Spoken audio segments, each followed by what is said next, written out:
Assalamualaikum warahmatullahi wabarakatuh. Di sini kami akan menjelaskan mengenai naskah akademik kami yang berjudul Perancangan RUU tentang Perlindungan dan Penegakan HAM. HAM, lahirnya HAM dimulai dengan lahirnya makna carta. Ide untuk merumuskan dalam suatu naskah internasional berangkat dari kondisi perang dunia yang melibatkan pihak di dunia ini di mana hak asasi manusia pada saat itu terinjak-injak. Pada Perang Dunia ke-1 dan ke-2 telah merevitalisasi HAM menjadi wacana dunia dengan deklarasinya Universal Declaration of Human Rights atau pernyataan sedunia tentang HAM. Ada beberapa pemikiran para ahli mengenai hak asasi manusia. Dari beberapa pendapat ini, walaupun ada beberapa perbedaan, namun pada dasarnya mempunyai prinsip yang sama. Yang pertama, menurut DRS CST Kansil, hak asasi manusia merupakan hak mutlak, yaitu hak yang memberikan wewenang kepada seseorang atau individu untuk melakukan sesuatu perbuatan, hak mana yang dapat mempertahankan siapapun juga. Yang kedua, Mariam Budiarjo. Menurut Mariam Budiarjo, hak asasi manusia adalah hak-hak yang dimiliki oleh manusia yang telah diperoleh dan dibawanya bersamaan dengan kelahiran dan kehadirannya dalam hidup manusia. Yang kedua, hak asasi manusia perspektif internasional. Yang dimaksud dengan hukum HAM internasional di sini adalah hukum mengenai perlindungan terhadap hak-hak individu atau kelompok yang dilindungi secara internasional dari pelanggaran yang terutama dilakukan oleh pemerintah atau aparatnya. Cabang hukum ini seringkali disebut sebagai perlindungan internasional terhadap HAM atau hukum HAM internasional. Walaupun tidak terdapat kesepakatan mengenai peristilahan ini, tetapi istilah-istilah tersebut seringkali digunakan secara bergantian dalam berbagai keputusan. Hukum HAM internasional bermula dari sejarah perkembangan doktrin dan institusi internasional. Yang penting diantaranya adalah doktrin dan lembaga intervensi humaniter. Masalah HAM ditinjau dari hukum internasional menyangkut dua aspek, yaitu pelaksanaan atau perlindungan HAM di masa damai dan di masa sengketa bersenjata atau perang. Yang ketiga, pengakuan hak asasi manusia di Indonesia. Pengakuan hak asasi manusia di Indonesia telah tercantum dalam Undang-Undang Dasar Negara Republik Indonesia tahun 1945 yang sebenarnya telah terlebih dahulu ada dibanding dengan deklarasi PBB. Yang pertama, pengakuan hak asasi manusia di Indonesia tampak pada dalam pembukaan Undang-Undang Dasar 1945 pada alinea pertama dan ketiga.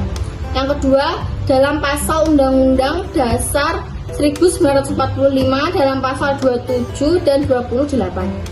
Yang ketiga, ketetapan Majelis Permusyawaratan Rakyat Republik Indonesia. Yang keempat, peraturan perundang-undangan.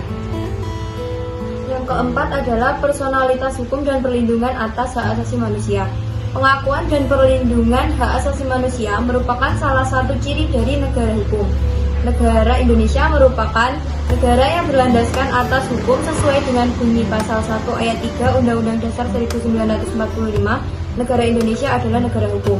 Lembaga-lembaga perlindungan hak asasi manusia di Indonesia, pelaksanaannya upaya perlindungan HAM dilakukan oleh lembaga milik pemerintah dan lembaga milik swasta, antara lain Kepolisian, Kejaksaan, Komnas HAM, Pengadilan HAM di Indonesia, Lembaga Bantuan Hukum Indonesia, Biro Konsultasi dan Bantuan Hukum Perguruan Tinggi, serta Komnas Anak. Kajian empiris. 1. Eksistensi perlindungan hak asasi manusia di Indonesia. Sejak awal perjuangan kemerdekaan Indonesia sudah menuntut dihormatinya HAM. Sebagai misal, Kebangkitan Nasional 20 Mei 1908 menunjukkan kebangkitan bangsa 34 Indonesia untuk membebaskan diri dari penjajahan bangsa lain. Sumpah Pemuda tanggal 28 Oktober 1928 memperlihatkan bangsa Indonesia menyadari haknya sebagai satu bangsa yang bertanah air satu dan menjunjung satu bahasa persatuan Indonesia. Dalam sejarah ketatanegaraan Republik Indonesia, rumusan HAM secara eksplisit dicantumkan dalam UUD RIS, UUDS maupun UUD 1945 hasil amandemen. Pada pelaksanaan sidang umum MPRS tahun 1966 telah ditetapkan TAP MPRS nomor X1V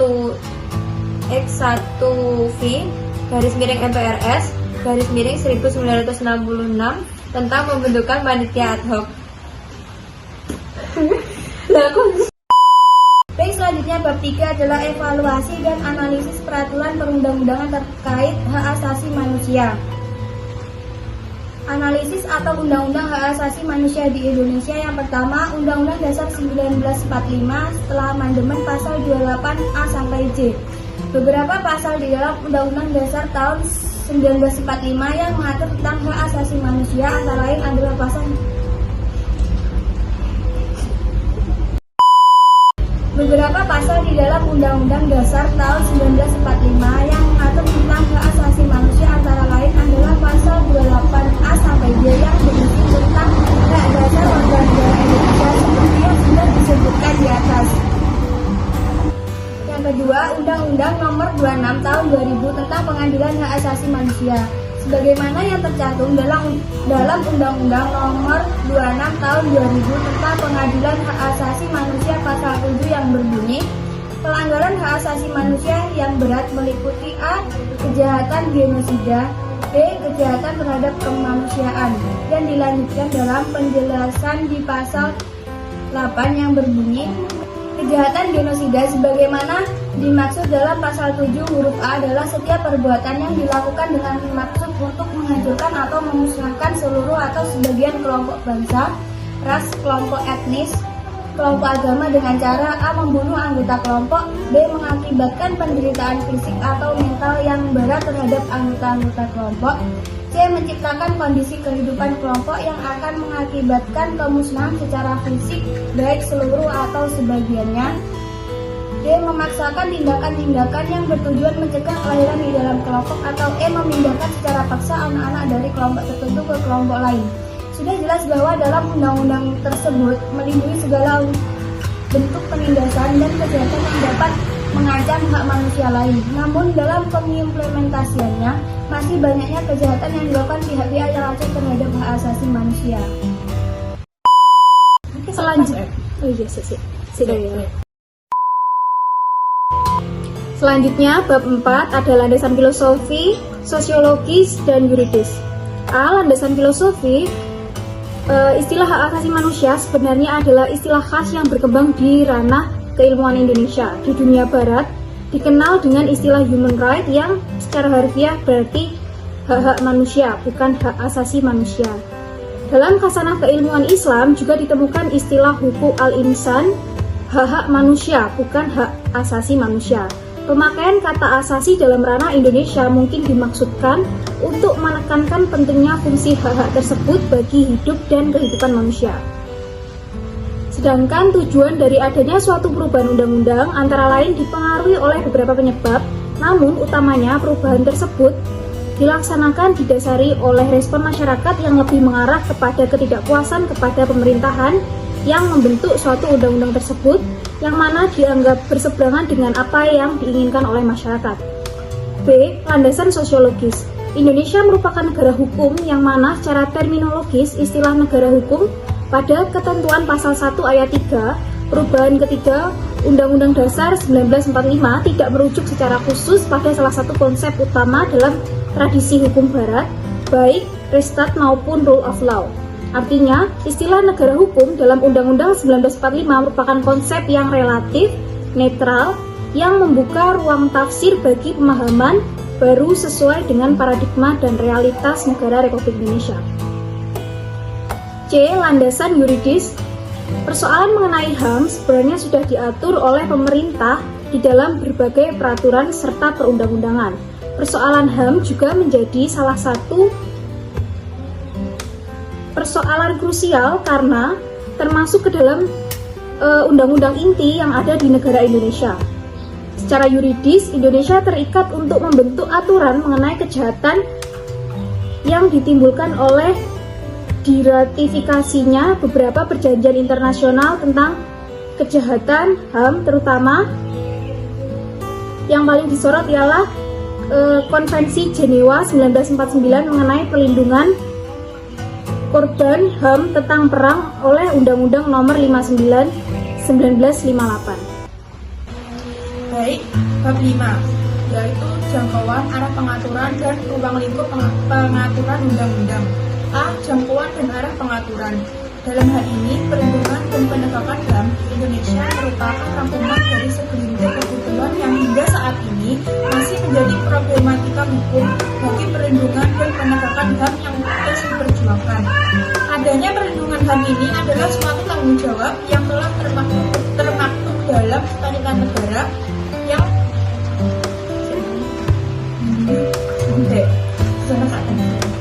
Adanya perlindungan HAM ini adalah suatu tanggung jawab yang telah termaktub dalam Cita-cita Negara Kesatuan Republik Indonesia yang melindungi segenap tumpah darah Indonesia. Arah pengaturan atas perlindungan HAM ke dalam suatu undang-undang sebagai penciptanya suatu peraturan perundang-undangan yang mana merupakan bentuk konsekuensi dari pemerintah dalam upaya penegakan HAM di Indonesia. Di ruang lingkup pengaturan perundang-undangan. 1. Ketentuan umum. Bagian ini akan memuat terkait dengan pengertian-pengertian umum mengenai hal-hal yang diatur dalam TUU perlindungan dan penegakan HAM. 1. Hak asasi manusia. 2. Setiap orang. 3. Hak dasar manusia. 4. Kewajiban dasar manusia. 5. Wanita. 6. Anak.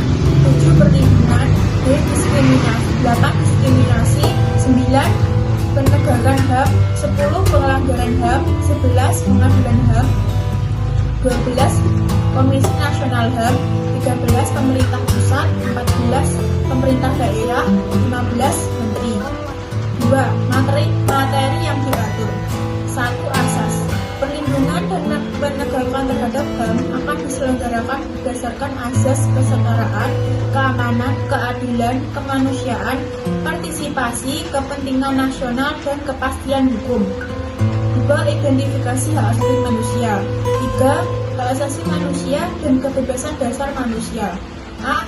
Hak dasar hidup dan bertahan hidup. B. Hak wanita. C. Hak anak. D. Hak atas rasa aman. E. Hak atas kesejahteraan. F. Hak atas keadilan. G.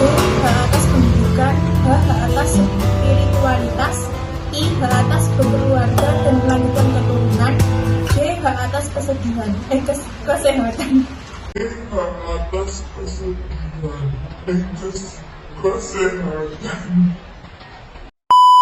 J. Hak atas kesehatan.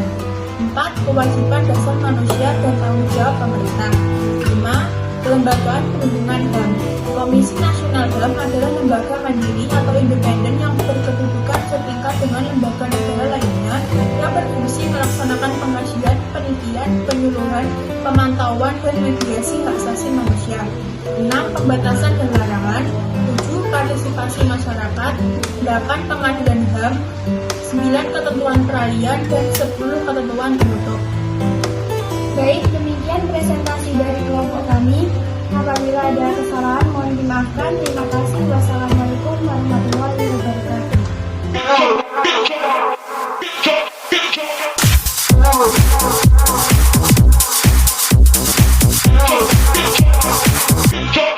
House music.